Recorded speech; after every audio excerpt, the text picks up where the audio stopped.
talking basketball. They're fucking dumb as shit.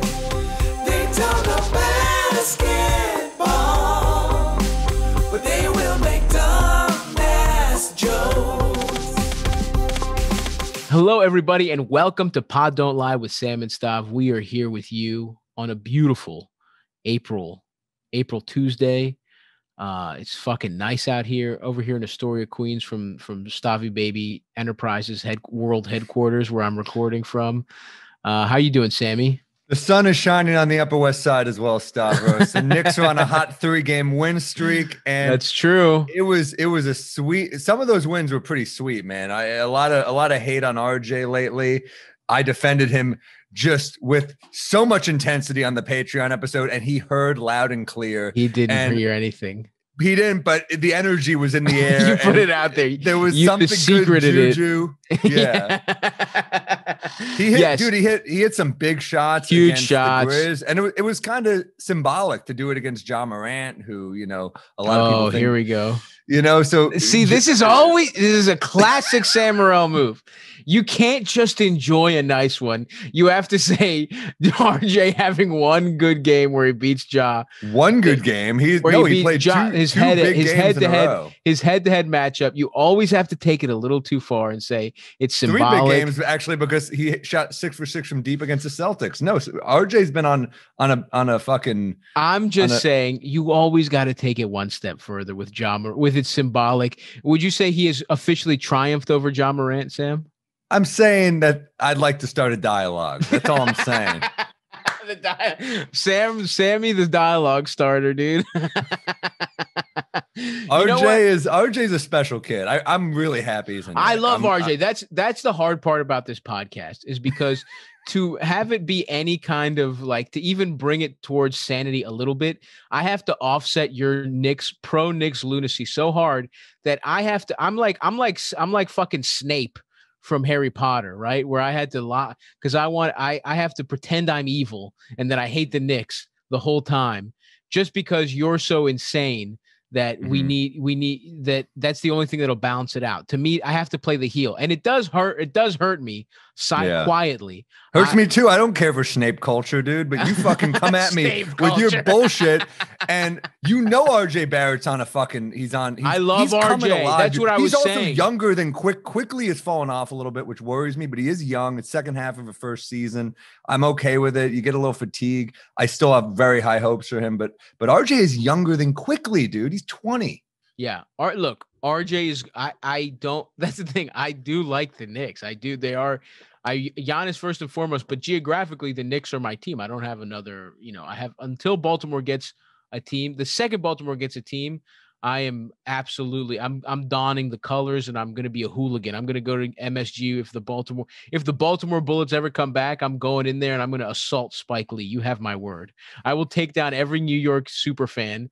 I will paint myself in the Baltimore colors and set off flares like I'm Greek, because I'm gonna come through like it is Greece. I'm gonna chant homophobic chants like they do over there, and I'm gonna have face paint. I'm gonna say fuck the Knicks, the Knicks suck dick, fuck. But until that, not in my house, dude. No, until that, the and I'm gonna do that, faithful. and I'm gonna fist fight every motherfucker from every borough until if you're Baltimore not gonna gets last a team, long, dude. You're not gonna last go out long. in a blaze of glory. No, you won't, dude. You're gonna go Listen, down humiliated. Baltimore is like New York without any hope or opportunity. Okay, so don't even give me. So we have lived a hard life. Charm City, come on. Yeah. Okay, so suck my dick. The point is, I'll give it to you. The point is, I like the Knicks and I don't want to be rooting against them, but I've had to offset your lunacy, and I will even admit, RJ had some fucking incredible games. I loved to see it. I liked watching it. I won't go so far as to say it's a symbolic win over Ja, because I think 100 times out of 100 you draft Ja over RJ. That's not 100. I think RJ is leaving some room for what doubt. Would you say? What he brings on defense, I think what he brings on defense is very important. I think Ja is definitely got a number. I don't know. I'm a mathematician. I'm saying 100 out of 100. I don't. How many I'm not times? a fucking nerd. I don't talk in numbers. I talk in heart. And Coach Tibbs is the right man for the job. He loves RJ. Hit it, Harry. What do they call you up there? They call me Mr. Tibbs. Okay. Really leaning into this Mr. Tibbs drop. I can't wait for 3 years from now when every Knick player has fucking torn their MCL because you don't put that energy out there, dude. Energy's real. 40 minutes a game. Anyway, fine. They call him Mr. Anyway, Tibbs. Julius Randle had an amazing night last night, just torching the Lakers. King James sat out, so he couldn't go king to king. He took the coward's way out, right? He took look, I heard his ankle's getting better, but he just was like, let me take it one day at a time. I don't want to pass the pass the crown just yet. Mm-hmm. But some people know is Julius ain't waiting for him to pass it. He's right. ready to take it he's himself. Snatch it. He came out of the gates. He came out of the gates on fire. Harry, play the little soundbite we have. That's a lovely story. It's a feel-good story about the legacy of Kobe and the culture that Julius Randle is bringing to the Garden. Reflects on the 2 years he spent there with Kobe Bryant. It was Bryant who taught him that whenever you land in the next city for the next game, you hit the gym to put up shots before you go to the hotel. Wow. No matter how late or how inconvenient that may be, it's the game and it's the work that comes first. Well, last spring, not long after Bryant's passing, Randle landed in Detroit. It was late at night. The Knicks found a local high school that agreed to stay open super late so Randle could get that work in. When he arrived, the athletic director at the high school was waiting for him and said, "It's good to see you. Guys don't really show up here to do that kind of work anymore. Matter of fact, the last guy to come in and shoot late like this, it was Kobe."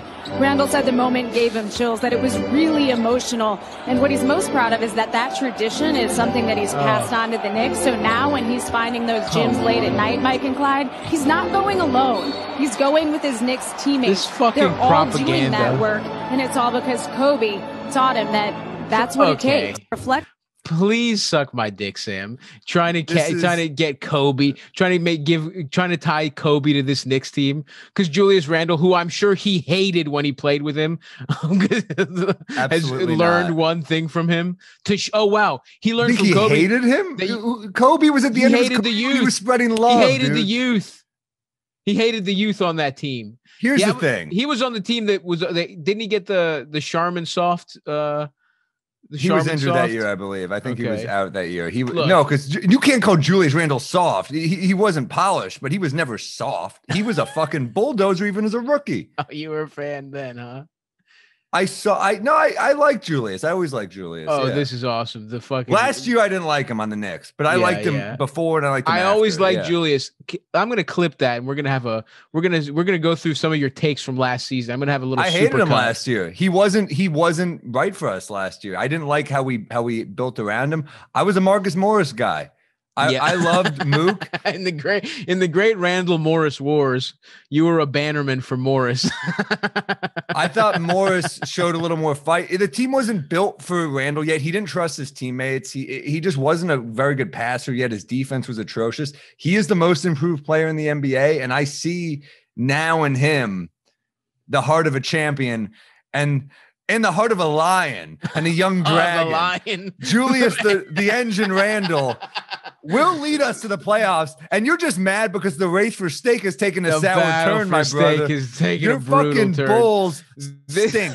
They fucking stink. I have to say, this was a catastrophic week of basketball for me. You talked a lot of shit when they got my man Voos. Oh, I was on cloud nine. I thought we had a fucking shot, those cocksuckers. And then, oh my God, what was it when, when was the game that the Bulls were up big on the Hawks? Yeah, Levine went for 50 or whatever it was, and they were up big on the Hawks. Then the Hawks come back. The Knicks were losing. I thought I was going to get a nice flip on the battle for steak, and then the Bulls had the Timberwolves coming up. Little did I know, I get my ass fucked. The scoundrel Trae Young also scores and fucking takes that game back. It was a brutal one to watch.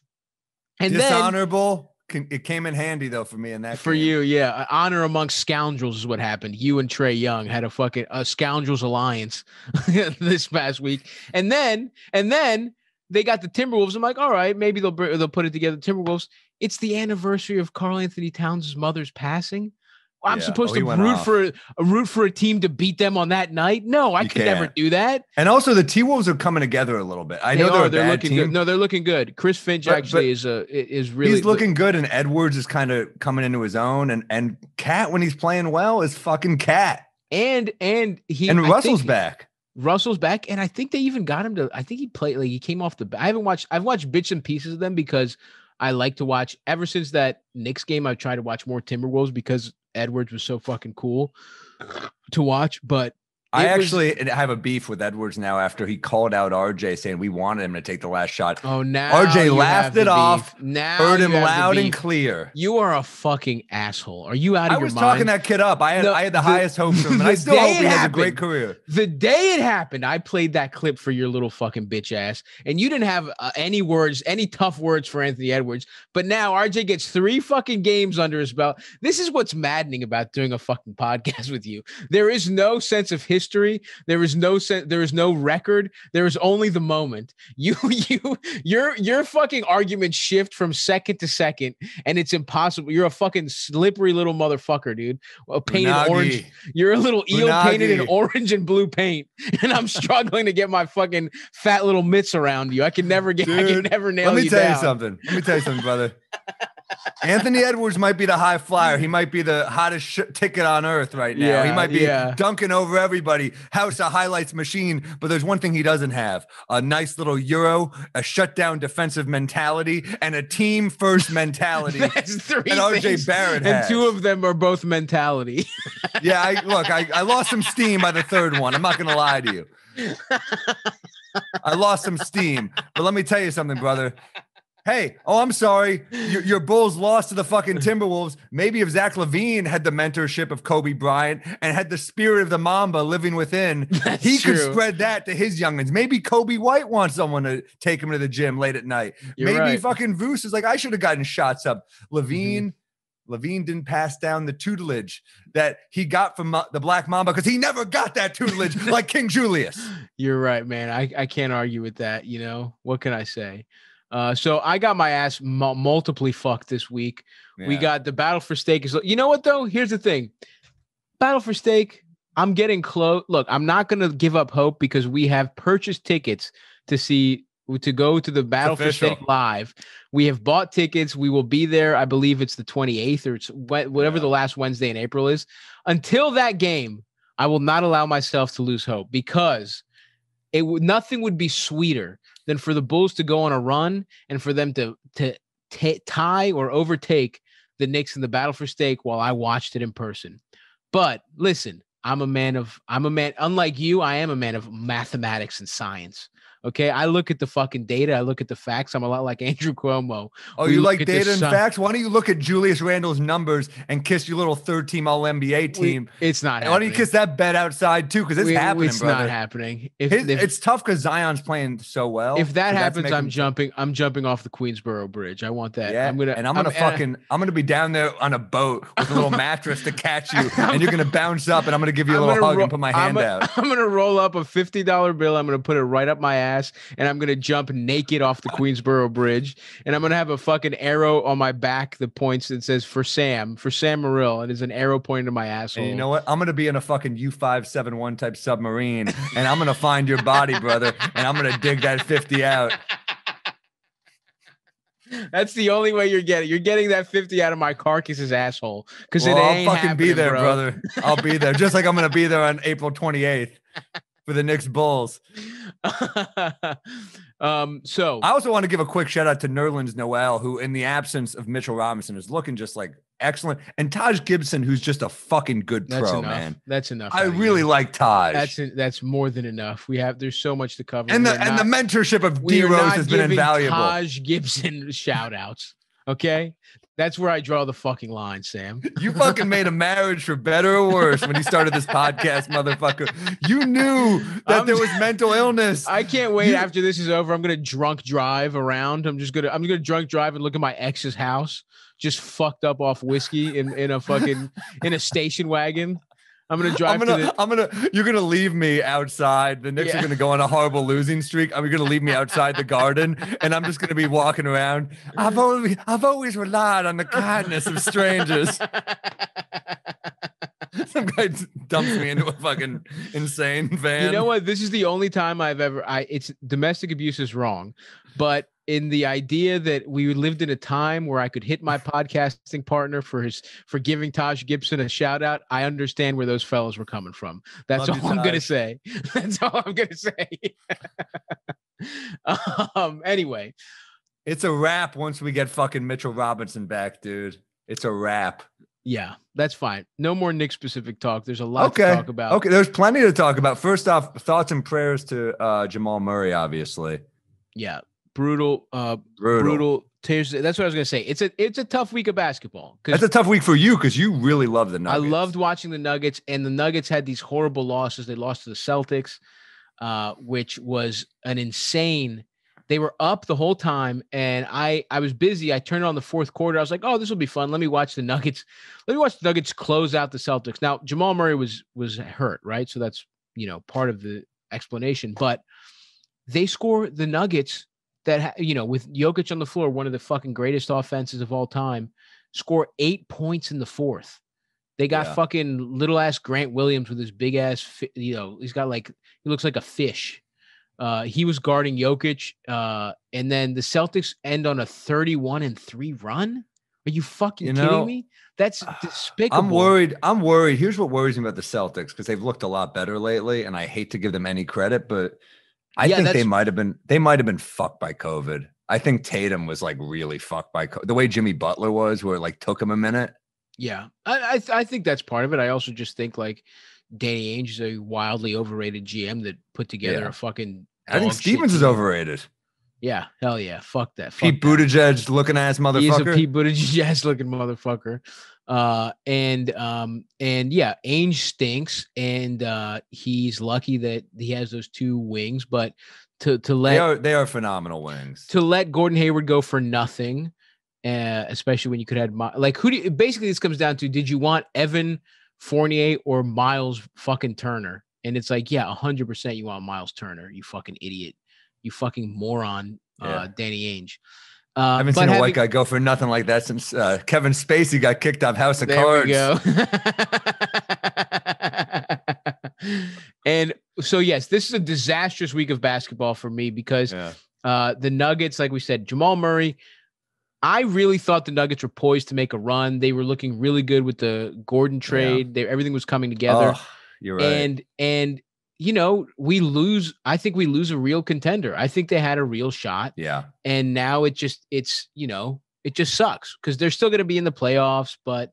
And you see it. They dropped that game to the Celtics where they showed no fight in the fourth quarter. And then yesterday they were playing the Warriors, and they were juiced up because Steph he was breaking Wilt's Warriors record. Which, by the way, let's get the fact that Wilt Chamberlain still had the Warriors record is insanity. He didn't even play he was half his fucking prime was with the Lakers, and he had the fucking Warriors all-time scoring record. Well, the Warriors, I'm trying to think who else they have that Mullen, was he the third? I don't even know. Yeah, I'm sure Klay Thompson's coming for that shit too soon. Yeah, I know, but it's a fucking insane record to hold. Yeah. I saw Chris Mullen doing the presser with Steph afterwards, and Steph got emotional. Mullen just seems like such a good dude. Yeah, no, for sure. Let's look at this actually. Oh yeah, Mullen has the most games, which is kind of fucking wild. They just didn't score as much back then, but he had some big scoring seasons. I mean, I remember Magic saying about Mully back in the day, that's the type of player you want.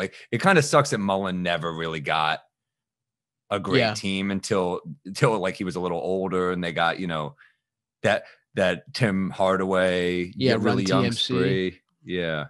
It is a shame. I think also he was dealing with some substance abuse problem. I think he was dude, look at this. So 88 to 92, he averaged over 25 a game. Wow, this is fucking Mullen is fifth, which is kind of crazy. It's Steph, Wilt Chamberlain, Rick Barry, Paul Reason, who I guess has played. I'm looking at his picture. It's fucking black and white. It's this looks like a guy we could beat in one-on-one. They don't even have his. Let's see how tall he was. He's 6'4", 190. Played in NBA debut November 4th, 1950. No idea who the fuck that guy is. I guess I should probably know. Mullen is 5th. Nate Thurman. Yeah. And his picture's hilarious. This guy looks like he could. How about Mitch Richmond? Where's he at? He is not even in there, dude. I guess he wasn't with him long enough because he was on. Wait a second. I was looking at steals there. Thurman, Jeff Mullins. Oh no, he was only on him for 3 years. Jeez, Clay Thompson, Second number man. 8. Purvis Short, what a fucking awesome name. That's a great name. Is 9, and then rounding out the 10 is Neil Johnston, who Where's Clay? Damn, Clay's 7th, I think. Dude, Neil Johnston, take a look at this this guy's got a Jay Leno style chin. Fuck, dude. I would love to go back in time and be like, yeah, I'm gonna make the NBA and still just get cut because I'm 5'7". But it would be interesting. You play Bob Cousy and you're like, he's actually pretty. He's pretty good. I gotta give it to him. He's pretty fucking good. Nah, yeah, Neil Johnson. Holy shit. I've guarded people that are better than Bob Cousy just did playing street ball and as a middle schooler. I guarantee you, I've guarded people with better handles than Bob Cousy. Chris DiStefano is definitely better than Bob Cousy. 100%. There's professional comedians that are better than Bob Cousy. And so, yeah, and that's another part. That's another deal to the disastrous. The theme of this show is how much sorrow and disaster we were struck. And the other part of it is that the players of the week this week were 2 PDL favorites to mock, and that's Paul George, who had a great week, 33.7, 5.7 assists, 60% from 3. Clippers go 4-0. Great. This was a good week for dunks, dude. Bridges is fucking. It seems like he's got one all the time. And then what's tough is like he was another guy they were talking about the Knicks were talking about drafting that year, and it's like he is a fun player to watch. He's electrifying. That was the year we took Knox. Who it's tough for is the fucking which Bridges brother did the Sixers trade? Because they could have had one of the Bridges. Was it him? Yeah, was it they traded him. That because I didn't know. I think the story was his mom. I think his mom lives in. His mom worked Philly? for the Sixers. No, they're from Philly. His mom worked for the Sixers, and then they traded him for that guy that almost died from a fucking cashew allergy or whatever the fuck happened, Zaire or something. You remember that guy? He just never played, and they could have imagine how good Bridges would look on this team right now. And then because he's kind of like a young Ariza type. He's what they need, 100%. Yeah. So that was the player of the West, player of the week for the West, player of the week of the East. Imagine them with him. Like, their defense is only better. It's crazy. Thibault becomes even more of a fucking luxury. Stifling last night on Dallas. No Porzingis, but like, it gave me joy to watch Dallas lose because I want that fucking. Give me like a reasonable mid draft pick. Okay, we'll see what happens. And then they say this is a rich draft, dude. That's right. And then player of the week for the East is Jason Tatum with 31.5 points. I'm saying he's balling. 8.5 rebounds, almost 4 assists. The Celtics go 3-1 this week. So really, to lose Jamal Murray, brutally brutal. Tears his ACL. In so much pain, dude. Yeah, did not look good at all. Tore his ACL. He's out indefinitely. And now it's like, so much of this fucking season hinges on injury. And, I don't know, man. They got to make it up to these players somehow. This season is fucked up. It really is. It is fucked up. It started so soon. And also, Murray's one of those dudes that went the fuck off in the bubble and then came in looking a little sluggish. And you're like, he didn't get an off season. No, like this could fuck up his legacy a little bit. And that's not right. Yeah. I mean, this is a weird up and down year where I think the Nuggets had a real shot at being the guys that come out of the West. I mean, it's possible, And, it is. And now I just don't see how. I just don't see anyone really beating the Lakers if LeBron and AD are healthy, but it's getting to that point, bro. It's really getting to that point where it's like, I don't know, they're 5th now. LeBron, I think AD is supposed to come back in a week, maybe, but that's also like, is he going to go right to playing? Is he going to be on a minutes restriction? Like, what's going to happen? Because they have a tough schedule. Yeah, Clippers are going to be no joke too, and I don't think they're going to win the West, but the Suns are going to be a tough out. They really are. Jazz, yeah, and Jazz for sure, yeah. So I think the Nuggets now go down to the level of like the Blazers and Mavericks, where it's like it's a fun. I don't think the Nuggets can beat the Blazers without Jamal Murray. I think they can. I don't. mean, who knows? But I think the guard play. If you have a healthy Nurkic, that guard play is a fucking problem. Yeah, Between that's true. Lillard, McCollum, and You're now right, Norman Powell. and you know what sucks is that the Denver does not have anybody to guard small guards actually. So that's a good defensively it's Portland's a really bad matchup because you trade Harris and he was the guy that guarded your number one, scoring guard. So yeah, I don't think it's going to be it's not going to be a sweep, but it's going to be a long series. But they're going to win. I don't see them matching up, right? Like I think probably. The Blazers would have to be the 5 seed. Although the Nuggets, I don't see the Nuggets dropping that much. It's not like but I don't know, man, because they did not show. They showed not much left in the season, though. Yeah, I think it's 19 games or something like that, 18 games. And the Nuggets, I don't know. They did, but my point is they didn't show that their composure was not that great. I don't know. It's just to lose Murray, I just don't believe in them right now, and it sucks because I was so rooting for them and so enjoying watching them. You love them. I thought of you immediately when that happened. Those were my guys. And I thought they had a real shot at climbing all the way up to maybe even the 2 seed. Like who fucking How crazy knows? is this? So, yeah, I mean, it's crazy how much the Lakers are dropping now. So the Lakers are a 5 seed right now, but I think they're going to keep dropping because the Blazers are a game and a half out. I could see the Lakers being a 6 seed. The Blazers have kind of been struggling and they've kind of matched the Lakers. Actually, the Lakers have went 5-5. Well, the Blazers got the Celtics tonight, so let's get that win for. Let's get that dub. Let's get that dub for the Blazers. Where do you realistically? I mean, dude. Yeah, I don't think then it's possible that. Yeah, dude. If the Nuggets fall a little bit, that could be a 4-5 Nuggets Blazers in the first round. Yeah, I don't know. I mean. You're right because they're the Nuggets and the Lakers, but I guess I just don't see Murray as being as catastrophic, obviously, as losing LeBron. Like I think they could keep pace and stay around the 4 seed. The Nuggets. How crazy is this? Right now, round 1 matchup: Suns versus the Mavericks. That's a good first round series. It would be the play-in tournament, right? I mean, you probably think you probably think the Mavs beat the Grizzlies, but you never know. I could see the Grizzlies beating the Mavs.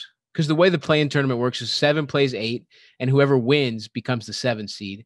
And then 9 plays 10. Whoever wins plays the loser of 7 versus 8, and whoever wins that one becomes the 8 seed.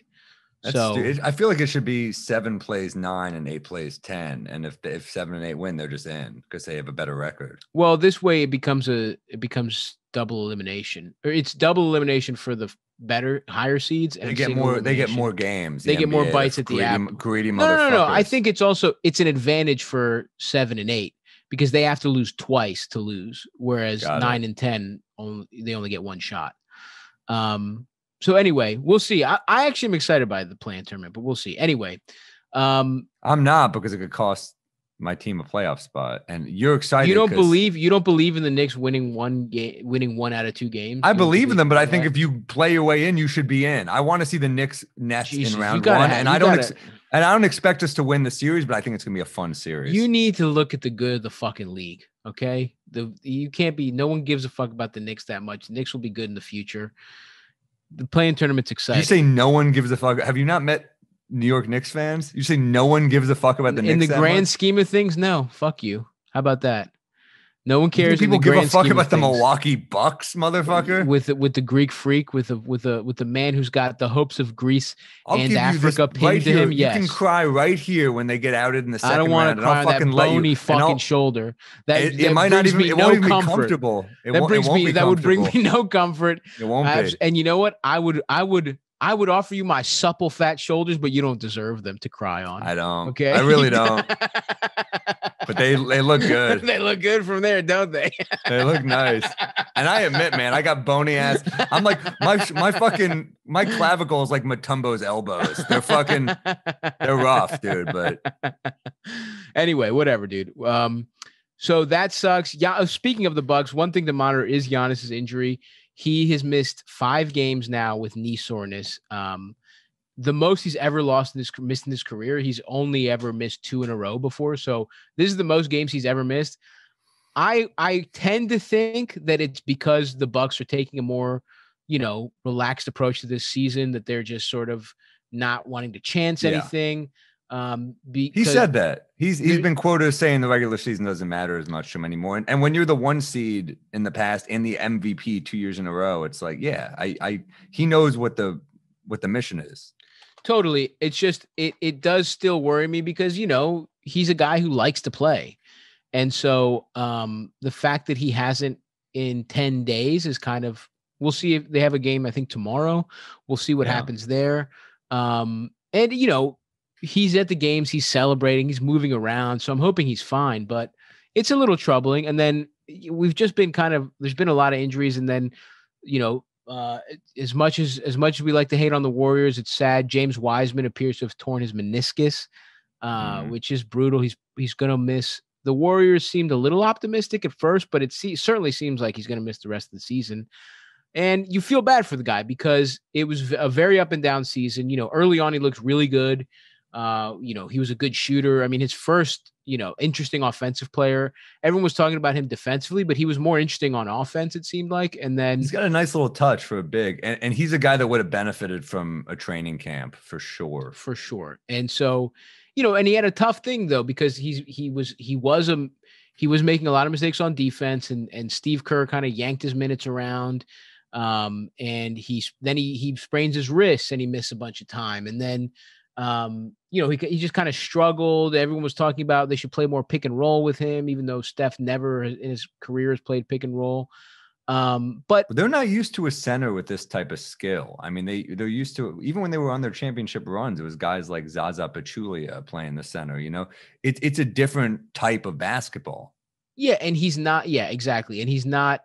It's just. And they're used to Zazas. They're used to distributors at the 5. They're Kevon Looney, who's kind of like a bruising big, who's like a tough player. Kevon Looney just kind of gets you what you need. And they're not used to developing a 19-year-old. And it seemed like as they kind of realized, like, okay, this season is totally a wash. Because you got to remember at the beginning, they're still like, no, we're going to try. I mean, they thought Kelly, whatever you want to say about their ownership, Tsunami Papi cost them like fucking $50 million when you talk about the luxury tax. So, and he's been terrible. It pains me to say it, but Oubre has had a. I believe that he is still a good player, but he's had a terrible season. And so it sucks for Wiseman because it seemed like as the Warriors had kind of admitted to themselves, okay, we suck dick, like we're not doing shit this season, that they had kind of just devoted themselves to developing him.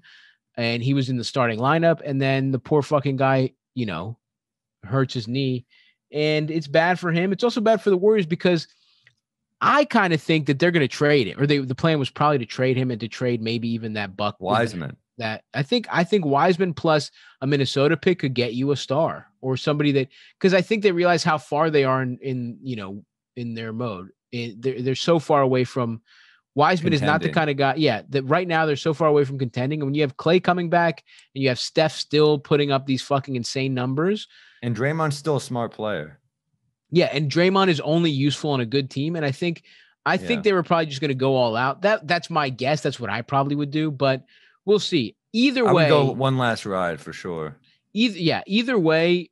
We hope Wiseman gets better. And what you said is true. He would really have benefited for a training camp. So I hope he just misses the rest of the season and he's ready to go because he could use an off season. He could use summer league. I mean, that guy could really use summer league, Yeah, for sure. So we'll see. We'll see what happens. It'll be interesting. Who do you think they get? I mean, I don't think Wiseman and that pick is enough for like a Bradley Beal. I mean, who do you have in mind? You don't think the number 2 pick and a potential top 3 pick? Because is the skeleton of a deal like that? Come on. I don't know. I would love to see Bradley Beal get moved. I don't know if they move him after you have a guy who's this good, who says, I want to be here. It's tough to move that guy.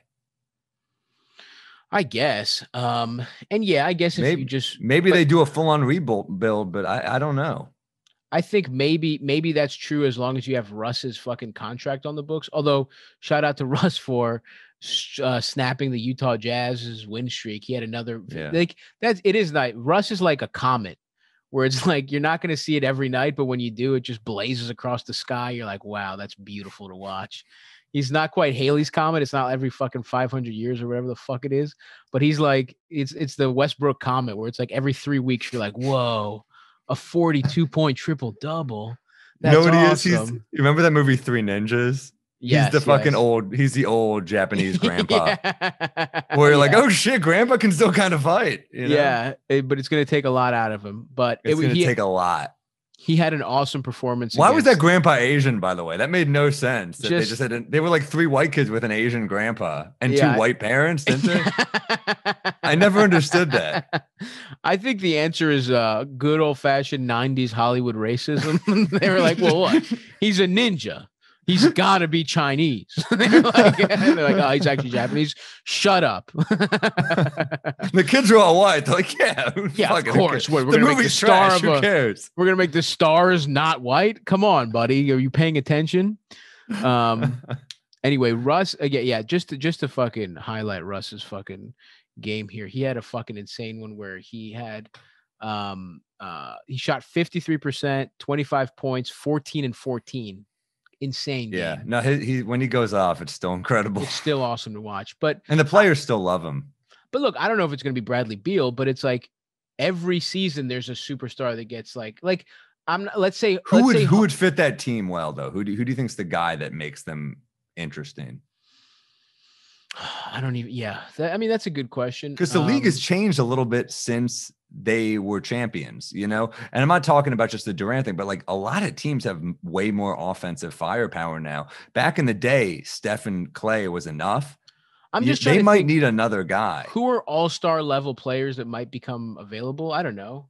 One that just immediately popped. I haven't thought about this at all. The guy that just popped into my head was Brandon Ingram. Like, I think maybe long-term the Pelicans. Because the KD comparisons, right? Yeah, KD, he can shoot really well. I mean, maybe he can figure it out in that team defense concept. Maybe he can be a better defender. And I don't think the Pelicans love the fit with him and Zion, you know, like it's not a supernatural fit. But I don't know. That's a good question. I don't know who I would, because you don't need any fucking point guards. And even if you got Bradley Beal, does he really make sense? I don't know. It would just be kind of like you're trying to overpower everyone with shooting. But that shooting's insane though. Beal, Steph, and Clay. Yeah, but I don't know. Anyway, that's just a throwaway thought. I haven't given it too much thought. I mean, but and then you bring Oubre off the bench as like kind of a defensive guy. It's kind of interesting. And then you have you need a center, get a great defensive big, and you have Draymond. I mean, it's kind of a dangerous lineup. Yeah. So I don't know, and I don't know. You know, who knows? But then, do they want Wiseman? No, but they could. I bet you they'd take that fucking pick. They take the Minnesota pick. But is that enough? Is that enough for Beal? For BI. Anyway, my point is every single year some superstar wants out. Every single fucking year, right? And so they have the assets and a win now situation that is usually, and they have the contract. I mean, boy, do they have the fucking contracts to match any salary. So, you know, I'm just saying that's something to keep a fucking little eye peeled on. Mm-hmm. The other big news that's kind of fucking weird is that A-Rod is buying the Timberwolves, it looks like. Really? Yeah, you didn't see that? didn't see that. A-Rod and like his partner, I don't know, Lowry, some guy. Jeff Lowry, I don't fucking know. That's the guy that does 2.5 Men. No, who's the guy who's buying it? Alex Rodriguez, Mark Lowry, some tech guy with billions of dollars, an A-Rod, which is fucking weird. So you didn't know about this. So here's the specifics of the deal. So everyone I think no one in Minnesota likes Glenn Taylor. I think everyone's pissed that KG's group didn't get it, and KG's pissed himself. But the specifics of this deal is, and I don't know the money that hasn't been announced, but they signed a letter of intent to buy the thing. And from what I understand, from what I saw on the Athletic reporter on the Athletic, it's they're going to stay in Minnesota, right? That's what they claim, and that Glenn Taylor will keep control until 2023. Now, look, I don't know. Like, this is Clay. Clay Bennett claimed that he would never move the Sonics to Oklahoma City, that they're going to stay there no matter what. One of the most fucked up things. And that's why on some level it's hard to fucking ever root for the Thunder, at least until the Sonics get a team. Although, you know, whatever. I'm a Ravens fan, and yes, the Browns can suck my dick. You guys got your team back, and they suck dick anyway. And we try to get an expansion team, so fucking eat my The ass. Thunder have been kind of cursed, though. I mean, which I know they got all these picks. I know they got all these for sure, and they got all these picks. They're set up for the future like a motherfucker. But I mean, to have KD, Durant, Westbrook, and Ibaka on the same team, and he just Harden, KD, yeah. Fuck yeah, you said KD twice. But Harden, no, you're right. To have 3 MVPs and the one you keep is Westbrook, and then sign him to a deal that makes him not valuable at all. You're right. It's crazy, and it's because they're built on a fucking burial ground. You know what I mean? Like of the Seattle Supersonics. But so I don't know that I trust that. Although you know what I didn't realize is that apparently Minneapolis is a pretty big media market. It's 14th, and Seattle, which you would assume is so much bigger, is the 12th. So it's not like it's that much bigger of a media market. And you know, Minneapolis has that. Minnesota has. They're a solid franchise. I mean, they're run poorly, but financially speaking, Minneapolis is a good city. So it's possible that they stay there, even though I mean, this is A-Rod and Lori tried to buy the Mets. I think they've tried to buy a couple different It's the things. second team in Miami now. All of a sudden, you're like, well, that would be tight. I guess the one thing that's interesting is like if you're a fucking Minneapolis sports fan, how do you feel about A-Rod owning your fucking team? A Yankee, a despicable fucking Yankee owns your team. That would be tough. Are the Twins fans even fucking good enough? Those games are dead. There's never anyone at Twins games. Oh my God, you're such a this kind of hubris, this Yankee hubris is exactly the fucking. Did I say that about the fucking Orioles? Did I say that about the fucking Red Sox? I said about that. I feel like the Twins were threatening attendance. The Yankees have beat the Twins you should remember how many times the Yankees have fucking beat the Twins. I don't know, man. All I'm saying is now, again, Baltimore doesn't have the a Vikings team. fans are hardcore for sure. Yeah. So Baltimore doesn't have a team. I'm not knocking the city. I'm saying the baseball fans there. It seems like those games have weak attendance, man. I just think if you're a Minneapolis sports fan, how do you feel about a fucking Yankee owning your team? Bad. A despicable franchise that's full of fucking pieces Derek of shit. Jeter is with the Marlins, man. I mean, I don't fucking know. Yeah, but the Marlins it's NL. You know what I mean? Like having said that, if even Derek Jeter, if fucking Jorge Posada brought a basketball franchise to Baltimore, like I said, I would suck his dick. So I guess it's different. And also, Jorge Posada is the coolest motherfucker ever. I love Jorge Posada. He gave me a fist bump as a child. I ran down to the fucking. I got it, and I loved him. I love catchers, so he was my dude. You really? I did too. There's something about they take such fucking punishment, man. Yeah. Anyway, and he was a switch hitter. I love Posada. Posada was cool. Well, my point is, even a Yankee to bring an expansion team to Baltimore, I would be thrilled. But as somebody who has a good businessman, I think it's great for them. Yeah, man. I actually think it helps. It probably helps their profile too, right? Like, and he's a great speaker, man. He's the best commentator on MLB, man. He's so good. And ownership is a ceremonial position, right? It's like head of state, right? I mean, it's like you kind of like you can detract. It's very rare for an owner to add value because most people are like, fuck billionaires. I don't give a fuck about them. But A-Rod at least is like somebody that has some star power, you know. And Karl Anthony Towns grew up in Jersey, grew up a Yankee fan. Wow. Doesn't hurt. Interesting. Doesn't hurt. Well, also A-Rod, here's the thing I like about A-Rod is that he got dragged through the mud so hard during the steroids. Like some guys got off way more scot-free than he did. Like Palmeiro 100%. Was not like dragged fucking A-Rod was. I mean, it got funny when he appealed it, and then he would play for like 15 games. Yeah. And everyone's like, come on, dude. We know you did steroids. I feel like a dude escaped prison. You're like, he's out again. We got to get it. You know? Yeah. I always it took me a while to warm to A-Rod, but once I did, I was like, I do like the guy. I really do. Yeah, he's bounced back, public relations. And he and Ortiz together are just fantastic. It's so funny to see a Red Sox and a Yankee, but they're great together. Yeah, they are good. I'm not a big baseball guy, but every once in a while they're on the big broadcast. They're good for sure. Oh, dude, A-Rod did an interview with Hank Aaron. You're like, he's like a fucking he bleeds baseball. He's like really obsessed. So it's cool to see him. So I'm an A-Rod fan for sure. I think it's good to have athletes running the show. That's a great point. And famous. I mean, in terms of bringing some glamour or some just like profile to your franchise, it's a lot better to have A-Rod than fucking Glenn Taylor. You know what I mean? Like, yeah. So anyway, that's something to keep an eye on. We'll see what happens there. It's a shame it couldn't be KG. Yeah, that would have been fun. That would have been fucking really cool.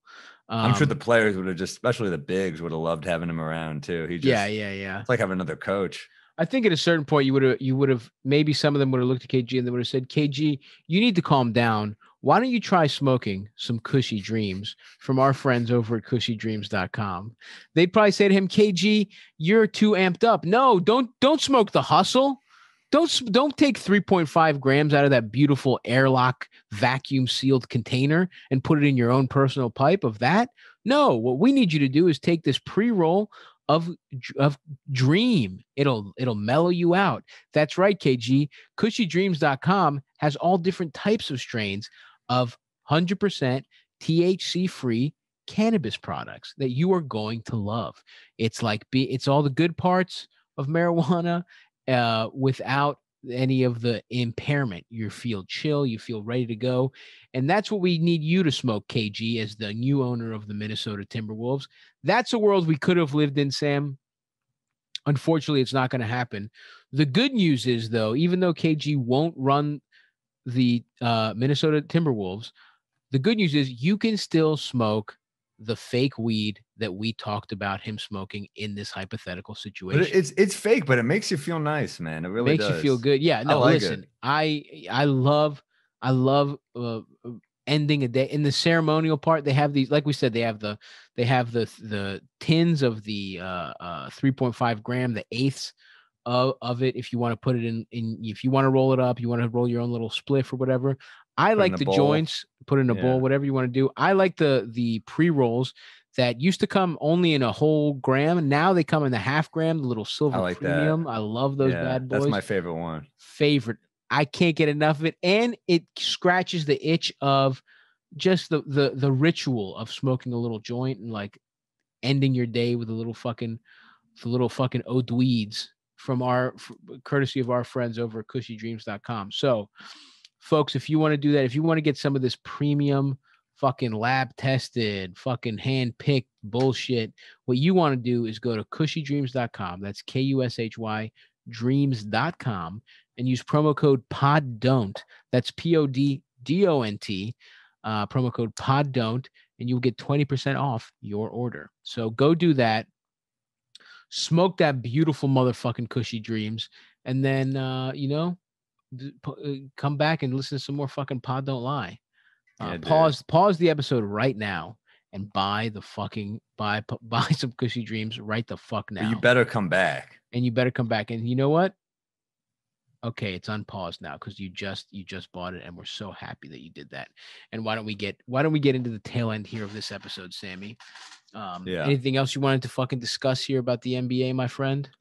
I mean, hopefully AD comes back soon. I just want to see what he's got. I don't know. I mean, I'm in that weird mode right now where it's like I'm still watching the games. I'm still hyped for the games. I want to see which teams kind of come together now, but I'm hungry for the playoffs, and I can't believe the Knicks are gonna. I mean, even though I predicted this, I'm kind of shocked that we're in the hunt because your predictions are never based on anything other than sheer fandom and lunacy. So because there's no justice in the league because it's rigged and the refs are plotting against the Knicks and it's about the deep state. There's more. I can go on for a while, but no, the Knicks never get justice. So I'm excited for the playoffs. I'm excited to see. I'm just excited. And here's the thing. I'm excited just that we're on the right path for once. It's been a while since we've been on the right path. We have our picks. We have other picks. We have a good nucleus of young guys. I'm excited to see the West playoffs. I'm excited to see. I think the Clippers are going to be better this year, and I'm kind of excited to see what they put together. I want to see if the Jazz are for real. I want to see. Yeah, no, there's a lot. And there's to a lot. Answer your question about AD, he could return in 10 days to 14 days, and LeBron should be back as early as 3 weeks from now. So we'll see. The league's better with him, man. I miss LeBron. I mean, I really do. I love it's cool to see the league without him sometimes because you're like, oh, well, it'll be okay once he retires because a star that big, you're like, you want to know. Oh my God, yeah. That's how I felt with Kobe. I'm like, I'm gonna miss Kobe when he retired. But yeah, but I do. You're right though. It's like we do have enough people where it's like, that's tough. It's weird to think about, but yeah, there's plenty of teams to. Well, he's rarely injured for a long time. He's been a constant in our lives for 18, 19 years now. It's fucking crazy. And I really do love him. I really love watching him. And I mean, even without Dwayne Wade, it's fucking weird. Like I loved Wade. I loved watching it. And Wade in his prime was special, man. So when the league loses big stars and there's no one bigger than LeBron, and just an injury, you get a taste where you're like, oh, this is crazy. But yeah, I mean, to have the amount of stars in the league right now is insane. Yeah. Yeah. No, I'm with you though. It is kind of like we said, a little bit of the doldrums here of the NBA season. And maybe in the coming weeks, we'll do some we'll go back to doing some of our special, all NBA type of lists. I like that. Maybe we'll have some guests. I got something cooking up my sleeve, Sammy. I'll tell you off. Really? Oh yeah. It'll be a good one.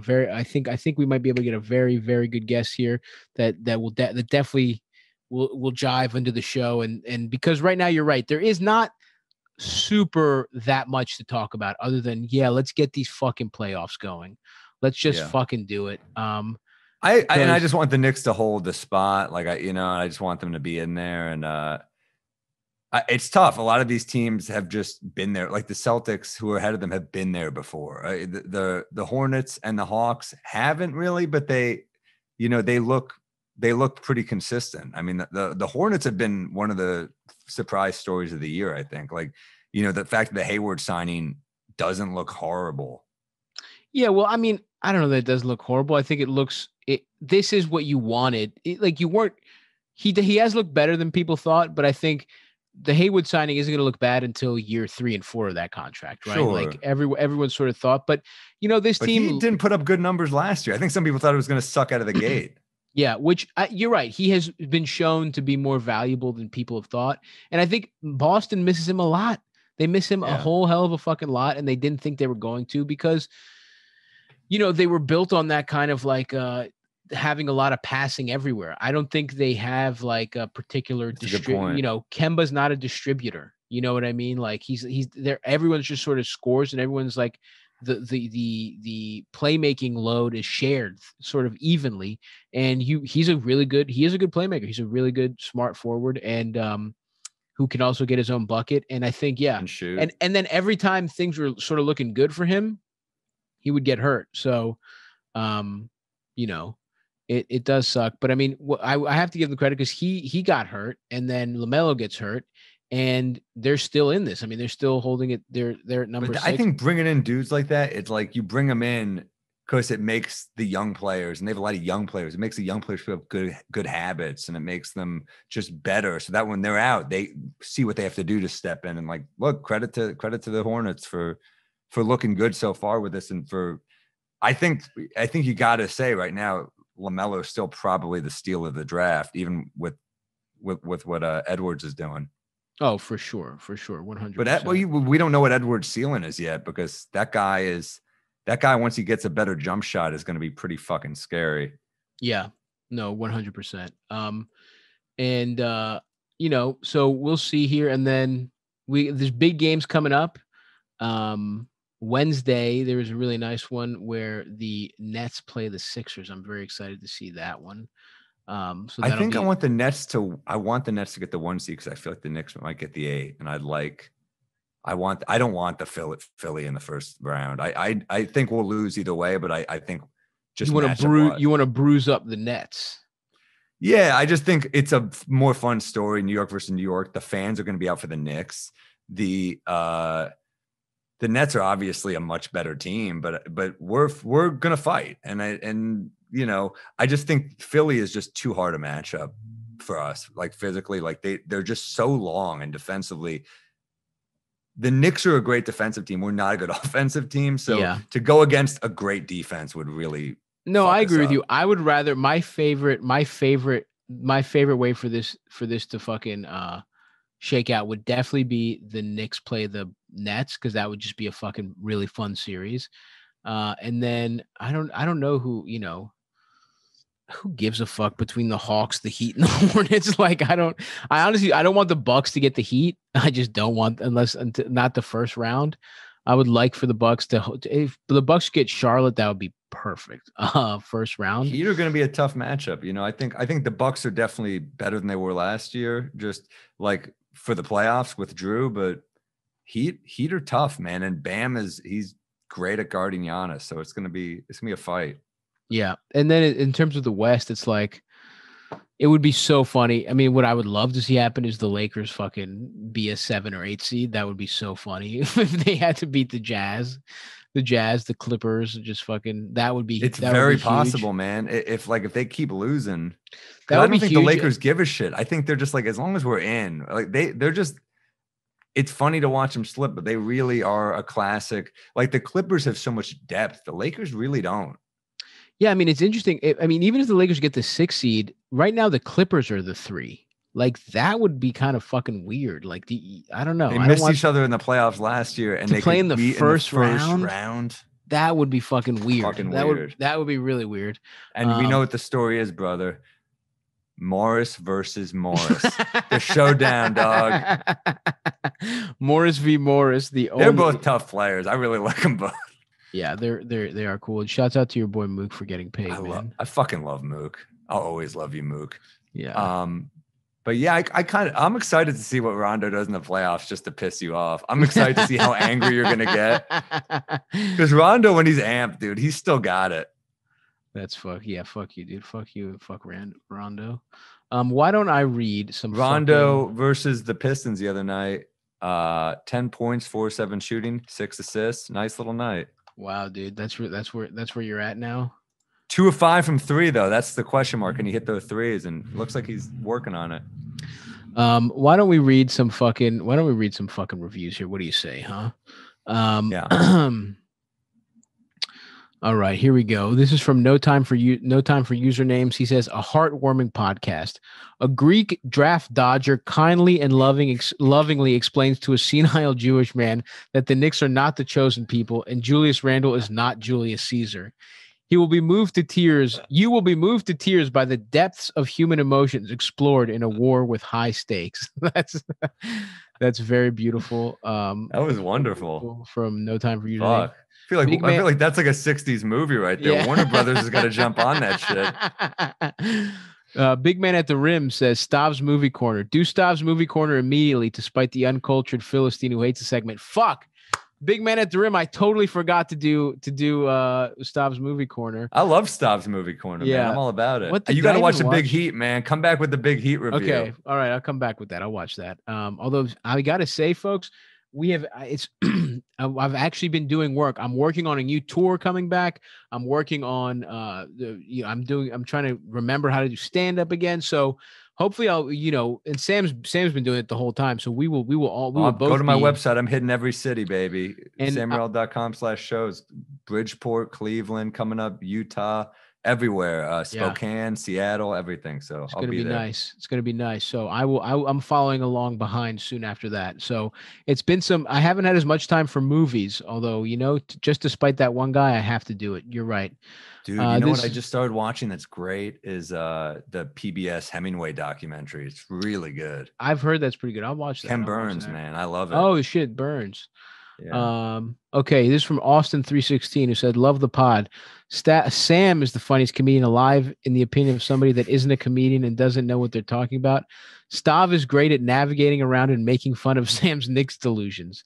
As a Blazers fan, would love for Stav to do a second basketball podcast with Ian Carmel, with Ian playing the Sam role with the Blazers delusions. I think I would go for. I would love that. I love Ian. He's a great guy. I think I would go insane if I had to deal with that kind of like sandwich of delusion between Ian. I think that's why I love Ian, because I see myself in him, and I think vice versa, because I love his Twitter, because he's always just like live tweeting the Blazers games. And I love that.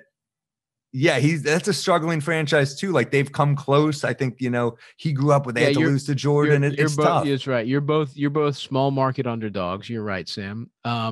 This is from Matt Gates, who took some time out of his busy schedule, being prosecuted for having sex with children. Still a big get though for a review. Still a big get. You're right. He says, best sports podcast. Love the podcast, but I think Sam should know that if the Knicks are paying to be so delusional, he does have to if the Knicks are paying him to be so delusional, he should disclose it with the audience. No, this is all pro bono. In fact, Matt Gates, we've been fired from somehow. Sam worked for the Knicks media arm. He used to work for North Korean Knicks TV, and he was fired. His dream job of just being like, I think we're good. He was saying, I think they could win it when our starting lineup was like, who was it that year? We had like, no, I didn't think we could win it. I rooted for him, but I was furious when we cited Tim Hardaway Jr. I was angry with that. You're right. With those moves. That was Steve Mills running amok. I was furious. I rooted, but I didn't say this team can win it all yet. I think there's moves that need to be made, but I think RJ could be a big piece of a contender. I think so could Julius. I think we're moving in the right direction. Let's keep moving. Let's start the dialogue. I got fired. Baby, I might have been let go from the Garden. Yeah, Kim Jong-un said get out of North Korea, and I said, Kim Jong, keep doing you, brother. Keep doing you. We're fans from afar. Thank you, Kim Jong, even though you won't be paying us much less than we deserve for the show we're doing. He feeds a family member to dogs. And I'm like, Kim Jong-un has to look out for number one, brother. Kim Jong. He's really good at harmonica, though. Baby B in Wisconsin says, ladies love the Lakers. Can Sam please give up the Knicks delusion and stop sucking off Giannis long enough for them to realize the Lake Show would welcome you with open arms? No. Fuck you, dude. Oh, we want to become fair weather fuckboys in Los Angeles? Eat he says he's in Wisconsin. Interesting. Or she. Oh, interesting. You're a Wisconsinite who roots for the Lakers, motherfucker? Wow. Despicable. Wow. You have the Greek freak in your fucking backyard, you piece of shit. This is although they do go on to say this is the podcast I need in my life, and I just wish you spent more time talking about the greatest team of all time. Lakers fans are waiting. There's plenty in the media that talks about the Lakers. The greatest team of all time. It's not even LeBron's greatest team. That's right. You tell him, Sam. Don't you think the Miami Heat LeBron team is better? There's a Heat team that's better for sure. The one with Ray Allen and Battier and Bosh and Wade. Yeah, the one that did that. The year that LeBron almost went like 60% from the field, where he was like the basketball cheat code. Anyway, that's going to do it for us, folks. Thank you so much for listening. We will be back with a Patreon episode later in the week, and we will be back next week with a fun, maybe we'll do a fun little episode, talk about current events, but maybe we plump it up with some kind of all pod don't lie team. Anyway, folks, good talking to you, and we will be back soon, and we're getting to those playoffs. We're inching closer. Have a good one. Bye, bros.